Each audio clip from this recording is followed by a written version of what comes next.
정치권에서 벌어지는 수많은 사건의 맥락을 짚어보고 앞으로 벌어질 일까지 예측해봅니다. 월간 아무개 오늘 한 달 만에 돌아왔습니다. 월간 정청래 편 정청래 전 의원 나오셨어요. 어서 오십시오. 네, 여러분 안녕하십니까. 정청래입니다. 한 달 만에 우리가 만나는 건데 네. 솔직하게 41.08%는 맞추셨습니까? 그것은 제 예상이 좀 빗나갔습니다. 몇이라고 하셨죠, 예상? 저는 희망사항 섞여서 47% 47% 정도 나왔으면 좋겠다.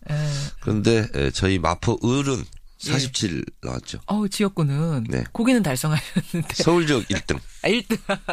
아니, 근데 41.08%는 그럼 어떻게 해서 나온 수치라고 생각하세요?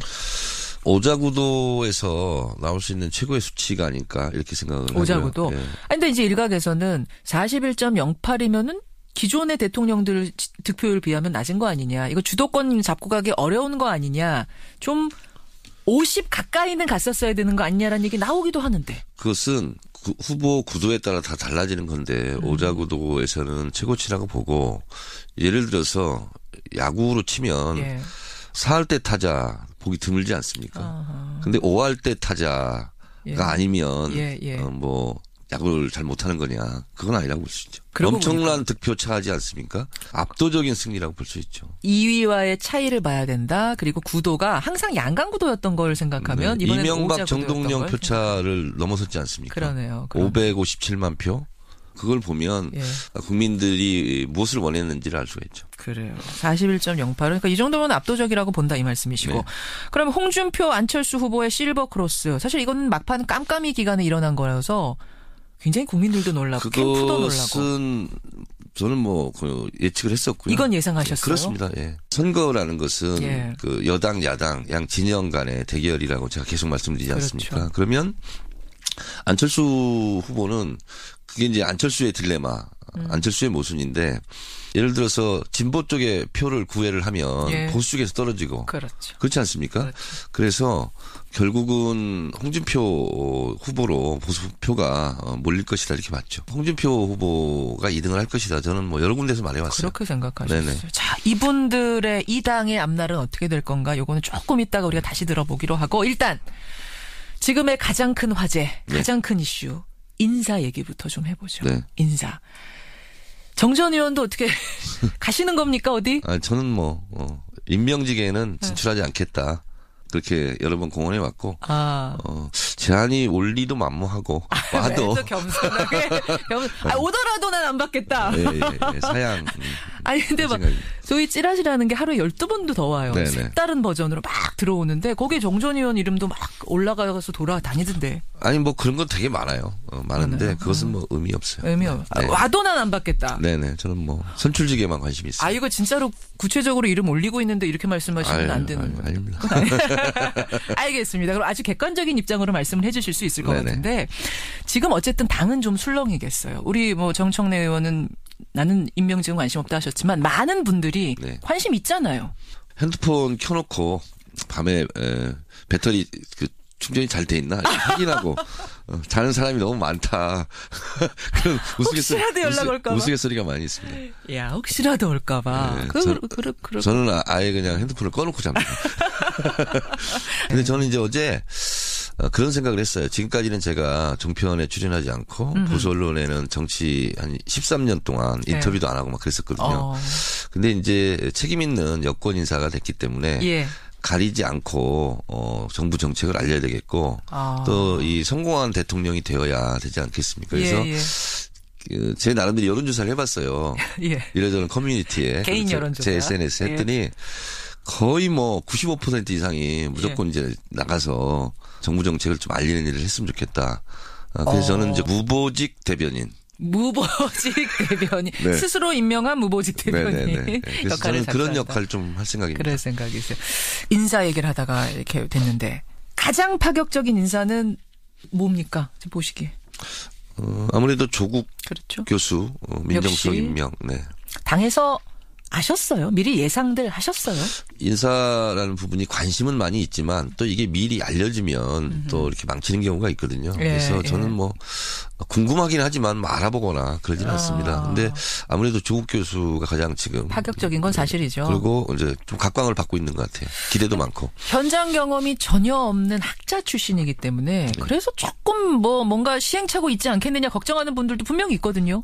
양론이 있는데요. 예.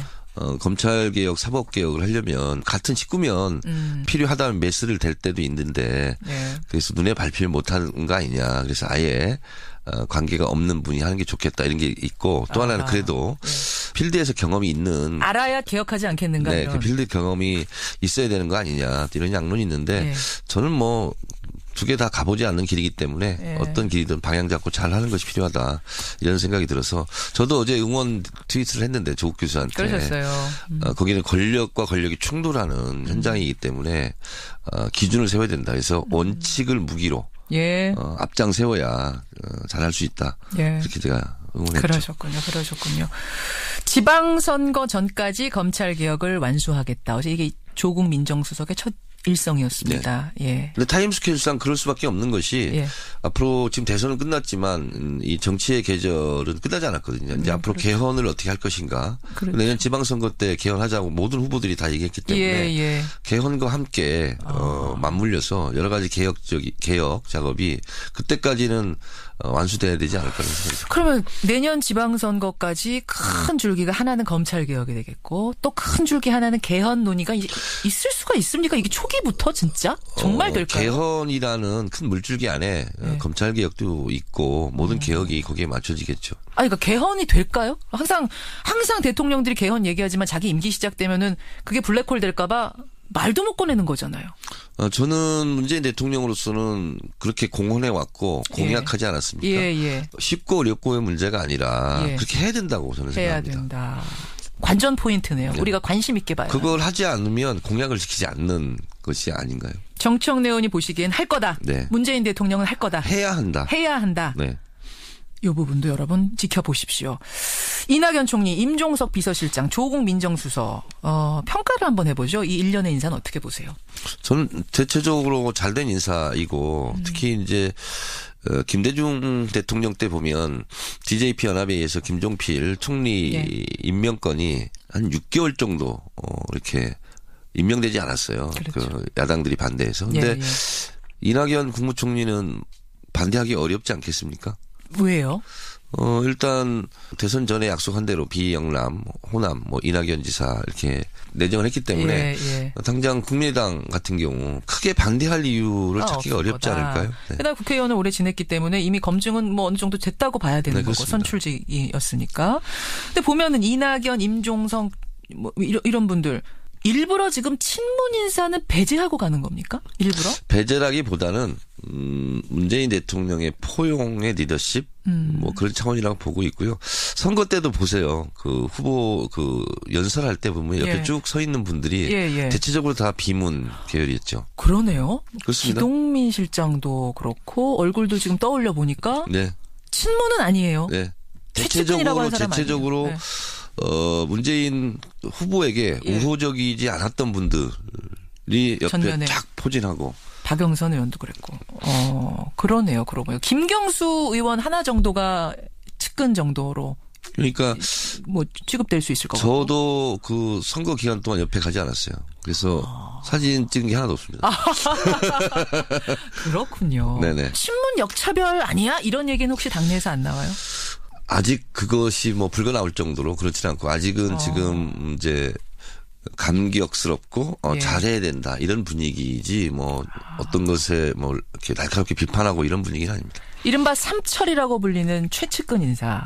최측근 인사들은 일부러 전부 빼는 겁니까? 저는 그 생각은 좀 다른데요.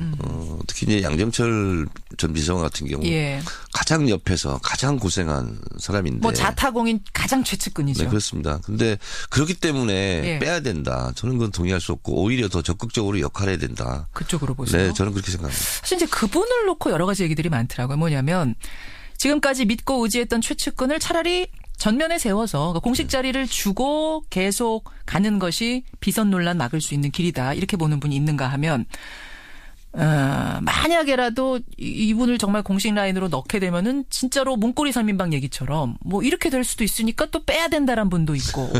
근데 넣는 게 맞다고 보세요. 저는 예를 들어서 국회의원 선거 때 저를 가장 열심히 도왔던 사람을 당연히 보좌관으로 저는 이렇게 기용해야 되는 게 맞다고 보거든요. 성공을 했다면 그렇게 해서. 그렇습니다. 네. 그것이 너무 자연스러운 거죠. 안 그런 것이 더 부자연스럽지 않나요? 그렇게 보세요. 네. 근데 어쨌든 이번에 빠지는 거죠. 3명 다. 그건 모르겠습니다. 알겠습니다. 여러분은 어떻게 생각하시는가? 요거에 대해서는 의견을 좀 구해보도록 하고 타당 인사가 장관으로 기용될 가능성. 이걸 이제 대통령도 이야기를 하셨고 어제 뭐 박영선 의원 출연했습니다만 통합추진위원장도 말씀하셨고 이렇게 되면 정말 이건 파격적인 거잖아요. 진짜로 되겠습니까? 노무현 대통령 때도 그런 시도가 있었습니다.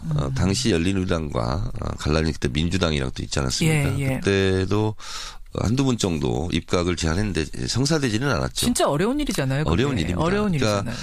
개인의 입장이 아니라 당의 입장이라는 게 있지 않습니까? 그렇죠. 예를 들어서 정의당에 누가 장관을 입각했다. 근데 정의당이 야당이지 않습니까? 예. 그러면 문재인 대통령에 대해서 비판할 때 약간 좀 거시기한 부분이 있지 않을까요?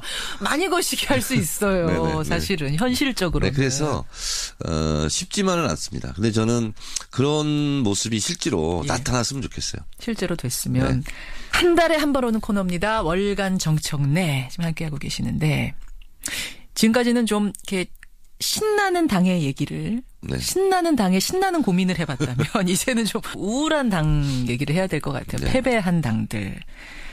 제일 우울한 집안은 지금 어디라고 보십니까? 뭐 국민의당이겠죠. 국민의당이죠. 국민의당. 그러니까 3위를 했음에도 불구하고 15명 중에 3위면 못한 거 아닌데. 그렇습니다. 아니 우등상을 받는 거죠. 근데 이제 선거는 1등만 있으니까. 그러게 말입니다. 어제 이상돈 의원은 그러시더라고요. 정권 교체를 열망하는 호남인의 민심이 혹시라도 이제 보수 후보가 될까 봐 그게 걱정스러워가지고 될 사람을 밀어준 것뿐이지 국민의당에 대한 어떤 기대감이 못 미쳐서라든지 그런 건 아니다라고 해석하고 계신다. 어떻게 보세요? 저는 뭐 모든 후보들에게 좀 위로의 박수를 먼저 보내고요. 예. 그리고 안철수 후보는 이거냐 저거냐에서 뭐냐 이런 궁금증이 있었던 거죠. 모호한 느낌? 그렇죠. 이 선거라는 것은 결국은 여하의 내 편으로 많은 사람들을 끌어들여서 찍게 만드느냐 이거잖아요. 그렇죠. 단순하게 말하면 그렇습니다. 그래서 어떤 의미로 보면 편가르기예요. 그런데 그렇게 봤을 때 안철수 후보 같은 경우는 쉽게 말씀드리면 여당도 아니고 야당도 아니고 뭐지? 두 마리의 말이 앞에서 끌고 뒤에서 끌고 하는 형국이다. 그래서 쉽지 않을 거다. 저는 그렇게 봤는데 역시 그렇게 됐죠, 결과도. 그렇게 됐다고 보세요. 그 안철수 전 대표의 미래는 어떻게 될 거라고 보세요? 안철수 전 일단은 좀 쉬고 나서 뭐라고 마지막 말이 뭐였죠? 내 역할을 하겠다. 정치적인 역할을 변화와 하겠다라고 미래 했는데. 뭐 이렇게 얘기를 하셨는데 저는 뭐 잘 됐으면 좋겠지만 지금 같은 스탠스로는 굉장히 좀 쉽지 않는 국면이다 이렇게 봅니다. 근데 지금 이제 애매하다라고 말씀하셨지만 그걸 또 좋은 쪽으로 표현하자면 중도 표심을 공략할 수 있는 건 아니었어요? 사실상 학술적으로 봐도 중도는 없다. 이렇게 봐야 됩니다. 왜냐하면 예를 들어 한 사람이 있어요. 그 사람이 선택하는 것은 진보를 선택할 수도 있고 보수를 선택할 수도 있고 이렇게 되는 거거든요. 그래서 어떤 사안에 대해서 왔다 갔다 하는 것 뿐이지 실제로 모든 사안에 대해서 항상 중간자적 입장이 있는 사람이 몇 명이나 있겠습니까? 거의 없다고 봅니다. 저는. 그렇게 보시는 거예요. 사안에 따라서 입장이 달라지는 거잖아요. 그래서 중간이 중요하다고 해서 후보의 입장에서 항상 나는 오해 지점에 가 있겠다. 그러면 왔다 갔다 하는 사람만 있지 서 있는 사람이 없어요. 야, 이거는 선거를 많이 치러보신 분의 내공에서 나오는 이야기인데 그런 거고. 그 점에서 안철수 전 대표가 실패한 거다. 그러니까 내 사람이 아닌 거죠. 내 우호적인 지지자가 아니고. 그러면 이분에게 조언을 하는 어떤 정치인의 입장에서 뭐라고 조언을 해주고 싶어요? 어떻게 미래를 잡으라고 말씀해주고 싶으세요?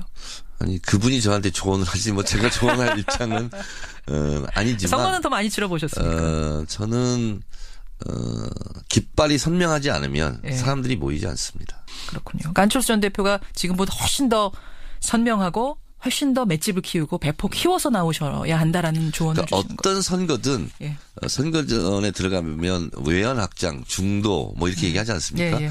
보수는 왼쪽으로, 진보는 오른쪽으로.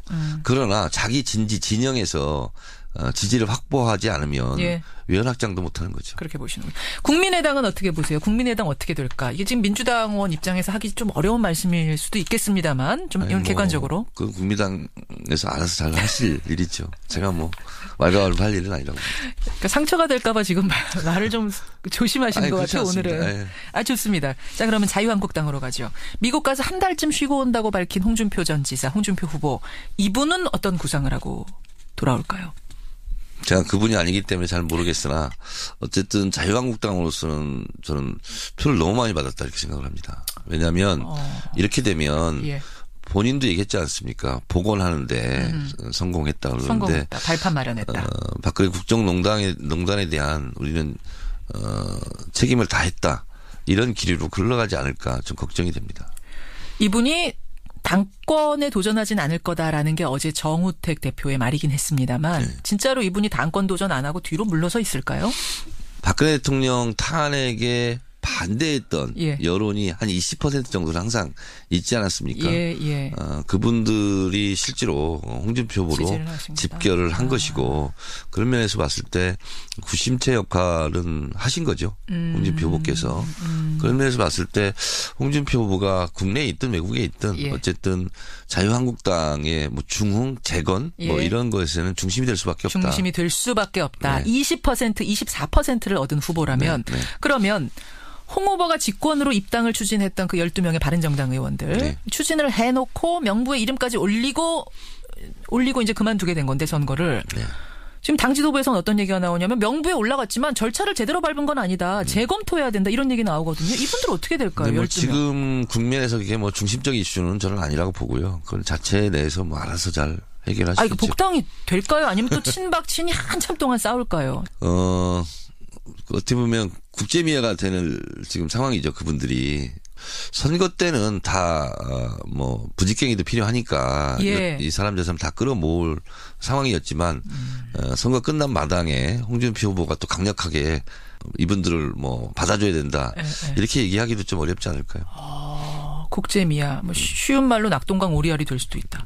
언론에서는 오리알로 다 표현하더라고요. 네. 한참 후에 들어오더라도 그 기간이 상당히 한참 동안 진통을 겪을 수 있다고 보시는 그분들이 거예요? 또 바른정당에서 탈당해서 다시 자유한국당으로 들어간다는 것 자체도 명분 없는 일이었고 그분들이 그 직전까지 자유한국당에 대한 그런 날선 비판들을 생각해 보세요. 자기가 말한 것에 자기가 꼬이는 거죠. 일단 뭐 스타일 국인 거죠.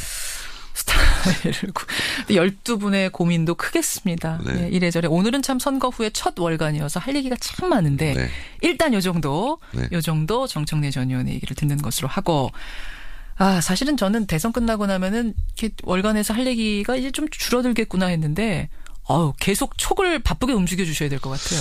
그러니까 대선 이후에 정치의 계절은 계속될 것이다. 제가 말씀드린 것이 지금 이제 당장 이제 초기이기 때문에 그렇지만 이제 뭐 개헌 문제 그리고 또 지방선거 그래서 숨가쁘게 정치판이 계속 돌아갈 것 같습니다. 계속해서 술렁일 정치판 어제 오늘 이틀간 봐도 그래요. 네. 얼마나 바쁘게 움직일지 계속해서 그럼 월간에서 잘 맞는 예언 부탁드리겠습니다. 네. 정청래 의원님 고생하셨습니다. 네, 감사합니다. 월간 정청래 전 의원이었습니다.